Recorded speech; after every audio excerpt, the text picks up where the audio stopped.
Self study को लेकर बहुत सारे बच्चों के दिमाग में रहता है कि सर क्या सेल्फ स्टडी कैसे की जाए, क्या बेहतरीन चीज़ें हों, एक सिलेक्शन के लिए ऐसी कौन सी चीज़ें हैं जो हर एक बच्चे के ध्यान में होनी चाहिए। मैं यहाँ कोई किताबी बातें नहीं करने आया हूँ, मैं वही बातें जो मैंने उनको फॉलो किया और बहुत सारे ऐसे सक्सेसफुल बच्चे जिन्होंने बहुत पहले चांस में, सेकंड चांस में जिंदगी के अपने सपने पूरे किए हैं, उन सब के अनुभव पे आधारित एक छोटा सा वीडियो जो शायद आपके जीवन में, सेल्फ स्टडी में और आपको बेहतरीन बनाने में योगदान दे। मैं स्टीव जॉब्स की ऑटोबायोग्राफी पढ़ रहा था और उसमें एक लाइन थी, जो लोग इतने पागल होते हैं जो कि सोचते हैं कि वे दुनिया को बदल देंगे, वास्तव में वो लोग ऐसा कर डालते हैं। ये मुझे बहुत खूबसूरत लाइन लगती है। मतलब कई बार अपन लोग कहते हैं कि यार ऐसा थोड़ी संभव है, ऐसा थोड़ी किया जा सकता है, ये तो पागलपन है। लेकिन सच में जब तुम किसी एक विचार को लेकर इतना पागलपन ले आते हो कि मैं क्यों नहीं कर सकता, कोई एक कारण बता दो कि मैं नहीं कर सकता, तो ये पागलपन कहीं ना कहीं मुझे लगता है अध्ययन में बहुत जरूरी है। आज सेल्फ स्टडी को लेकर कुछ ऐसी बातें जिनको मैंने फॉलो किया और बहुत बेहतरीन पाया, मैं आप लोगों के साथ शेयर करूंगा। पहली चीज, अमूमन आपके दिमाग में रहता है कि सर ऐसा क्या किया जाए जो आपको औरों से बेहतरीन बना दे। मुझे लगता है कि सबसे बेहतरीन चीज है, जो निवेश आप करते हो ना वो स्वयं में करें। निवेश किस में करें? स्वयं में। पहली चीज दिमाग में रखिएगा, सेल्फ स्टडी को यदि तुम चुन रहे हो, सेल्फ स्टडी को नहीं चुन रहे हो, तुम अपने जीवन के सपनों को सच में पूरा करने की राह चुन रहे हो, इससे बेहतरीन रास्ता मार्ग कोई नहीं हो सकता। यद्यपि आप इसमें मेंटर बना सकते हो, मार्गदर्शन ले सकते हो, लेकिन ये अपने आप में एक बहुत खूबसूरत राह है। सबसे बड़ी चीज है निवेश स्वयं में करें। सेल्फ निवेश, सेल्फ इन्वेस्टमेंट कैसे? मैं अमूमन आप लोगों से बात करता हूं, आप लोगों के अंदर इतनी इनफेरियरिटी है कि सर जरूरी थोड़ी है मैं कर पाऊंगा, जरूरी थोड़ी सर मेरा दोस्त कह रहा था कि तू नहीं कर पाएगा, मेरी रूममेट ये कह रही थी कि नहीं तेरे से तो नहीं हो पाएगा।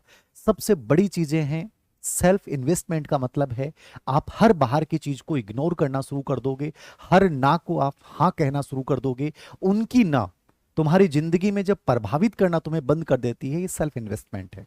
तुम्हें फर्क नहीं पड़ना चाहिए, तुम हमेशा उन कार्यों को वेटेज दो जो तुम्हारे विकास को बढ़ाते हैं। ना कि हम किसी की निंदा कर रहे हैं बैठ के, किसी की चुगली कर रहे हैं, ठीक है, दूसरों के बारे में अपन बातें सुन रहे हैं, नहीं, उनसे तुम्हारी ग्रोथ रेट पे कोई फर्क नहीं पड़ रहा है। यानी कि तुम्हें वही कार्य करने हैं जो तुम्हारे विकास की दर को बढ़ाते हैं। तो पहली जो राह चुननी है वो है सेल्फ इन्वेस्टमेंट, और इसमें जो सबसे इंपॉर्टेंट फार्मूला है वो है 80% जो है वो डिसिप्लिन यानी अनुशासन। इसको अपने आप में फॉलो कीजिएगा, इसको मत तोड़ देना, फिर जिंदगी में कोई चीज आपको नहीं तोड़ पाएगी। अनुशासन इसलिए मैं कह रहा हूं, बाकी चीजें योगदान देंगी, घर की परिस्थितियां हैं और सब चीजें हैं, मेरे जैसे मोटिवेटर्स का मोटिवेशन है, गाइडेंस है, लेकिन ये सबसे इंपॉर्टेंट चीज मैं बोल रहा हूं, 80% तुम्हारा डिसिप्लिन होना चाहिए जिस राह पे तुम चल पड़े। यानी 20% फ्लेक्सिबल बन जाओ, कोई बात नहीं है 20% टूटता है, मैं 100% की बात ही नहीं कर रहा। 80% तुम उसको फॉलो करोगे और हर हाल परिस्थिति में करोगे। यदि तुमने एक दिन खराब कर दिया, कोई नहीं, अगले दिन उसको रिकवर करो, एक वीक में उस डे को रिकवर करो, कैसे भी एक अनावश्यक टाइम को अपने लाइफ से बाहर निकालो जो आपका हमेशा वेस्टेज जाता है। वो सब चीजें तुम कैसे भी कर लोगे, बस इसमें विश्वास रखना कि मुझे 80% डिसिप्लिन को 100% फॉलो करना है। और दूसरी चीज सेल्फ इन्वेस्टमेंट में ये आता है कि आप टर्म प्लान जरूर बनाएं। टर्म प्लान मतलब आप किसी इंश्योरेंस वाले के पास जाओगे ना, तो आपके पास ये कहेगा कि बताओ कितने महीनों का लगे, 3, 1 साल, 2 साल, 5 साल, 6 साल। ये स्टडी का बहुत इंपॉर्टेंट फार्मूला होता है। जब भी हम तैयारी शुरू करते हैं, मान लीजिए मुझे ग्रेड थर्ड की प्रिपरेशन करनी है, तो मैं 1 साल का टर्म प्लान बनाऊंगा। मुझे ग्रेड फर्स्ट करना है, मुझे पास 3 महीने, ग्रेड सेकंड है मेरे पास 5 महीने, 6 महीने है मेरे पास, जो भी भर्ती है, पटवारी है, कोई भी भर्ती है, आप यूपीएससी कर रहे हैं, आरएस कर रहे हैं, आपका टर्म प्लान आपके दिमाग में जरूर होना चाहिए। वो टर्म प्लान आपका 12 माह का हो सकता है, 6 माह का हो सकता है, 3 माह का हो सकता है, ठीक है। इस टर्म प्लान में शॉर्ट प्लान बनाए, ठीक है ना, शॉर्ट प्लान, एसपी, ठीक है। शॉर्ट टर्म प्लान क्या होता है? हर वीक का प्लान दिमाग में होना चाहिए, हर महीने का होना चाहिए कि मुझे इस महीने ये टारगेट पूरे करने हैं। यदि आपने 12 महीने आपके एग्जाम में टाइम है, तो उसके अकॉर्डिंग आप फिर महीने वाइज बनाइए, ठीक है। 6 महीने हैं तो आप 15 दिन के अकॉर्डिंग बनाइए, और जब 3 महीने हैं तो आप हर वीक में जो चीजें तय करते हो उनको पूरा करने के लिए अपने आप को झोंक दीजिए। तो टर्म प्लान जो है वो सेल्फ इन्वेस्टमेंट को बढ़ाता है, 80% डिसिप्लिन जो है वो सेल्फ इन्वेस्टमेंट को बढ़ाता है। मैं कठोरता की बात नहीं कर रहा, फ्लेक्सिबल जरूर बनिए, मस्ती भी कीजिए, लेकिन सेल्फ इन्वेस्टमेंट बहुत जरूरी है। नंबर 2, दूसरी जो चीज सबसे इंपॉर्टेंट इसमें वो ये है, दूसरी चीज जो इंपॉर्टेंट है, एक सेकंड, कभी भी जब तुम राह पे निकल पड़े, कि कई बार होता है कि आपके दिमाग में भी रहता है कि सर मैं ये कर रहा हूं और मुझे टॉप रैंक पे आना है, कभी भी घोषणा मत करना। दूसरा जो सेल्फ स्टडी का फार्मूला है, घोषणा करना दबाव बनाता है। तुमने कहा कि मुझे चौथी रैंक आ जाएगी, पांचवी रैंक आ जाएगी, जब तुम उसके अकॉर्डिंग चीजें नहीं कर पाओगे ना, तो तुम्हारे पर इतना प्रेशर आ जाएगा कि तुम एग्जाम से बाहर हो जाओगे। कभी भी गंतव्य स्थान पे पहुंचने से पहले घोषणा मत करें। हमारे पुराने लोग एक बात बोलते थे, जब निकलो तो किसी को बताओ मत, क्योंकि बताने से नजर लग जाती है। और ये बहुत साइकोलॉजिकल फार्मूला है। तुम जिसकी प्रिपरेशन कर रहे हो, हाँ प्रिपरेशन कर रहा हूँ, ग्रेड फर्स्ट कर रहा हूँ, ग्रेड सेकंड, ग्रेड थर्ड कर रहा हूँ, लेकिन घोषणा मत कर देना कि मेरा हो जाएगा। नहीं, मैं अपना बेस्ट दूंगा, जितना बेहतरीन मेरे से होगा उतना मैं करूंगा, जितनी स्टडी मैं कर सकता हूं उतना करूंगा। तो घोषणा में विश्वास मत रखिएगा, पहुंचने में विश्वास रखिएगा कि उस रास्ते तक, उस प्रोसेस को मुझे फॉलो करना है, मुझे अपना बेहतरीन देना है। तो इससे बचिएगा। बड़बोलापन आदमी को खत्म कर देता है। तीसरी चीज, सेल्फ स्टडी जो मांग करती है, तुलना ना करें, कंपेयर ना करें। मैं बहुत बार आप लोगों से बात करता हूं और मेरे पास एक कमेंट आता है कि सर वो उस कोचिंग में पढ़ रहा है, उसके नोट्स मुझे लगता है ज़्यादा बेहतरीन है। सर मुझे लग रहा है उस वाली टेस्ट सीरीज बहुत बेहतरीन है। सर कहीं मैं घर पे बैठ के पढ़ रहा हूँ, वो जयपुर बैठ रहा है, या वो उदयपुर पढ़ रहा है, या वो जोधपुर पढ़ रहा है, बाड़मेर पढ़ रहा है, कहीं उसका सिलेक्शन हो जाए, मैं घर पे बैठा नहीं हूँ। कंपेरिजन सबसे खतरनाक है और ये नकारात्मकता को जन्म देता है। हमेशा याद रखें, यदि तुम्हें सही सामग्री चुन ली है, तुम सही जगह पे हो, तो फिर तुमसे बेहतरीन कोई नहीं कर रहा है। ये जो दिमाग में आते हैं यार, उस वाला बेहतरीन होगा, वो ज्यादा बढ़िया पढ़ रहा होगा, उसने ऐसा कर लिया होगा, ये चीजें तुम्हें अंदर ही अंदर खत्म करती जाती हैं। तो दूसरों को अपने अंदर मत लेके आइए, अपने आप को डेवलप करने पे ध्यान दें। कंपैरिजन सबसे खतरनाक होता है, और सेल्फ स्टडी में कभी कंपैरिजन मत कीजिएगा कि वो तो इस तरीके से पढ़ रहा होगा। अपना तरीका जहां आपको सुकून मिलता है, जहां आप डेली के टारगेट पूरे कर पा रहे हो, इसका मतलब वो सबसे बेस्ट है। बाकी चीजों पे ध्यान मत देना, ये हो गया वो हो गया। और एक चीज स्पेशली मैं बता देता हूं, तुलना में एक चीज और याद रखिएगा। कई बार होता है कि सर मैंने इतना टाइम खराब कर दिया, क्या मैं अब कर सकता हूं क्या? ये सवाल बहुत बेतुका सवाल होता है। जो गया उसकी तुम चर्चा भी कर रहे हो तो तुम मूर्खतापूर्ण कार्य कर रहे हो। तुम जहां हो वहां से स्टार्ट करो। तुम्हारा क्या किया, तुम्हारे अतीत में क्या किया? तुमने एक दिन दोस्तों के साथ खराब कर दिया, तुम अगले दिन सोच रहे हो कि यार मैंने कल दिन खराब नहीं किया होता। कर दिया ना, अब क्या करना है? अब उसकी भरपाई करनी है, अब उसको बेटर बनाना है। तो उस चीज को, जो अतीत तुम्हारा था, उसको वर्तमान पे हावी मत होने दो। तो कंपैरिजन बहुत नेगेटिव चीज है, इसको आप कभी भी अपनी लाइफ में मत लेके आए। चौथी चीज जो सबसे इंपॉर्टेंट है, ऑर्गेनाइज स्टडी इन्वायरमेंट जो आपका है, वातावरण जो आपका है, या जो आपका स्पेशली जहां आप बैठ के पढ़ते हैं, स्टडी टेबल जो आपकी है, वो ऑर्गेनाइज होनी चाहिए। मैं ऑर्गेनाइज की बात क्यों कर रहा हूं?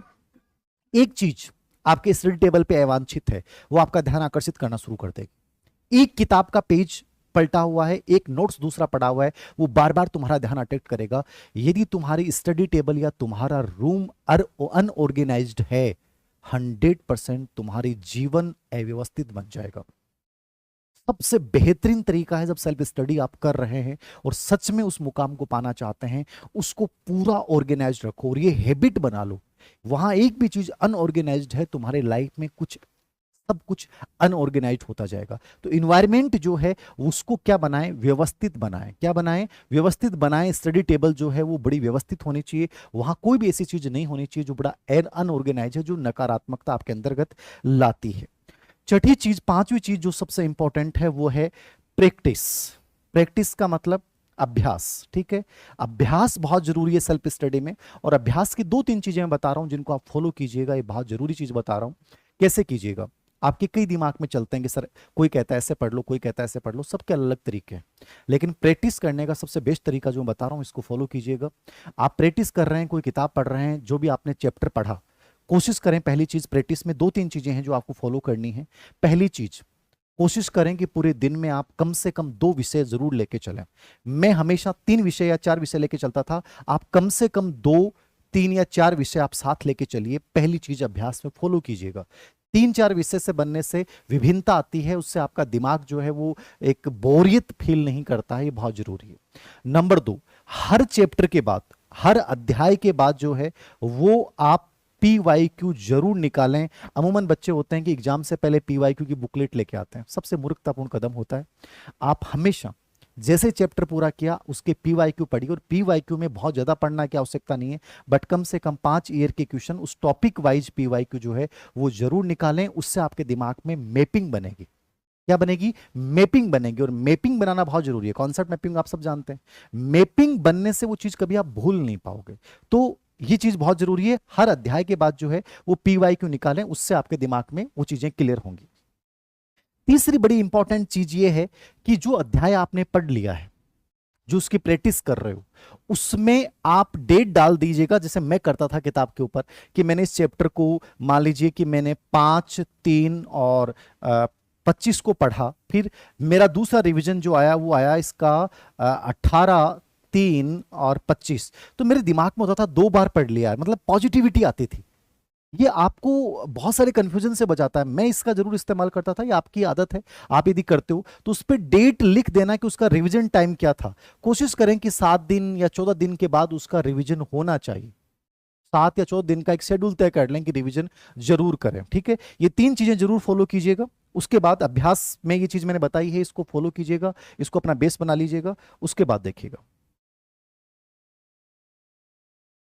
चौथी, 5वीं चीज, पढ़ने के तरीके में बहुत सारी चीजें होती हैं, सबके अपने अपने तरीके हैं।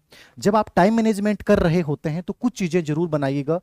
जो मैं चीज बोल रहा हूं, मेरे पास अभी एक बच्ची का फोन आया था कि सर मैं नोट्स नहीं बना पा रही हूँ, शॉर्ट नोट्स नहीं बना पा रहे। शॉर्ट नोट्स बनाने चाहिए कि नहीं बनाने चाहिए, दोनों सवाल है। मैंने कभी शॉर्ट नोट्स नहीं बनाए, लेकिन मैं जिस किताब को पढ़ता था उसी किताब में मैं लगा लेता था कि चीज इंपॉर्टेंट है नहीं है। आप हमेशा याद रखें, पढ़ते समय जैसे PYQ हल करेंगे, आपके दिमाग में पूरे चैप्टर का एक वर्गीकरण बनेगा, ठीक है। उस वर्गीकरण में आपको पूरे चैप्टर को 3 भागों में डिवाइड कर लो। ये बहुत बेहतरीन पार्ट है, ये ठीक है, देखना चाहिए। और एक पार्ट ऐसा होता है जिसको आप क्रॉस करें। मैं किताब में ही क्रॉस लगा लेता था कि ये महत्वपूर्ण नहीं है, मैं इसको छोड़ सकता हूं। हर किताब में हर कंटेंट अच्छा नहीं होता है। ये उसी समय आपके दिमाग में पिक्चर बन गई, ये मोस्ट इंपॉर्टेंट है, इसको देख लेना चाहिए और इसको क्रॉस कर लेना चाहिए। तो मैं किताब में करता था। यदि आप शॉर्ट नोट्स बनाते हैं तो आप उसमें कीवर्ड जरूर लिखिए। कीवर्ड कहां से आएंगे, कोई टीचर बताएगा नहीं। आप जब PYQ निकालते हैं तो आपके दिमाग में पूरी टॉपिक की इमेज बनेगी, मैपिंग बनेगी। और मैपिंग का मतलब क्या होता है, आप कितने बड़ा टॉपिक क्यों नहीं हो उसको वेल ऑर्गेनाइज्ड कीजिए। जैसे कि आपने चार्ट के रूप में उसकी मेन चीजें लिख ली, ठीक है, उसमें आपने यहाँ पे PYQ के रूप में कोई 2% लिख लिए, क्या ये चीज बहुत इंपॉर्टेंट है। मतलब ऐसे कोई ना कोई चीज जो है वो आप बना सकते हैं। यदि शॉर्ट नोट्स बनाने की कला आप में है, मैंने नहीं बनाए हैं, मैं किताब में ही पढ़ा हूं, लेकिन मैंने किताब में इस फार्मूलों के लागू किया है। आप शॉर्ट नोट्स बनाते हैं तो उसमें माइंड मैपिंग का यूज कीजिए, कॉन्सेप्ट मैपिंग का यूज कीजिए, जिससे कि एक प्रकार से लेबल नोट्स जिसको कह सकते हैं अपन, क्या कह सकते हैं, लेबल नोट्स लगा सकते हैं आप। इस प्रकार से व्हाइट कागज उसमें लगा सकते हैं, अलग अलग कलर्ड का आप यूज कर सकते हैं। इसको लेबल नोट्स बोलते हैं, कॉन्सेप्ट मैपिंग बोलते हैं। एक बहुत अच्छा तरीका होता है। और विशेष रूप से जिनके एग्जाम में 8 महीने 9 महीने का टाइम है उनको नोट्स बनाने चाहिए। जिनका कम टाइम है उनको नोट्स बनाने की कोई आवश्यकता नहीं होती। एक चीज और मेरे पास बच्चों को लेकर आता है, सेल्फ स्टडी से रिलेवेंट चीज है, छठी चीज, टाइम मैनेजमेंट में कई बार ये प्रॉब्लम आती है कि सर हमें कौन से टाइम को चूज करना चाहिए। ये भी बेतु का सवाल है। आप कौन से टाइम में सहज महसूस करते हैं उसको चूज कीजिए, मॉर्निंग में, लेट नाइट, जब भी। लेकिन इसमें दूसरी चीज याद रखिएगा, जैसे मैं मॉर्निंग टाइम में पढ़ता था तो मैंने उस शेड्यूल को कभी चेंज नहीं किया, वो मेरी हैबिट बन गई, मुझे मजा आने लग गया, वो मेरी आदत बन गई। याद रखना, आपने एक दिन लेट नाइट पढ़ाई की, अगले दिन आपने मॉर्निंग, दूसरे दिन मॉर्निंग में शुरू कर दी। आप महीने में यदि 4 बार ये चेंज करते हैं, आप सबसे खतरनाक राह पे हैं। आप बहुत इतने पागल हो जाएंगे, समझ में नहीं आएगा। जिस शेड्यूल को तुम फॉलो कर रहे हो टाइम मैनेजमेंट में, चाहे मॉर्निंग हो, लेट नाइट हो, जो भी हो, उसी को एक को फॉलो कीजिए। उसमें बार बार बदलाव लेके मत आइए, वो आपके गलत स्टडी हैबिट्स आपके अंतर्गत क्रिएट कर देगा। तो टाइम मैनेजमेंट में स्पेशली ये फॉलो कीजिएगा, ये बहुत जरूरी है। एक, हाँ शेड्यूल हो गया, ठीक है, ये कर दिया। कम से कम 2 सब्जेक्ट 4 सब्जेक्ट मैंने बता दिया। डेट आप डाल लीजिए, मैंने देखा है। और एक चीज और याद रखिएगा, मान लीजिए आपने टॉपिक पढ़ा है, तो जैसे मैं इसको स्पेशली करता था, आप करते हैं कि नहीं करते हैं, स्पेस्ड लर्निंग का प्रयोग करें। स्पेस्ड लर्निंग का मतलब एक याद करने का तरीका है। आप हर घंटे बाद 10 मिनट का अंतराल दीजिए, ठीक है।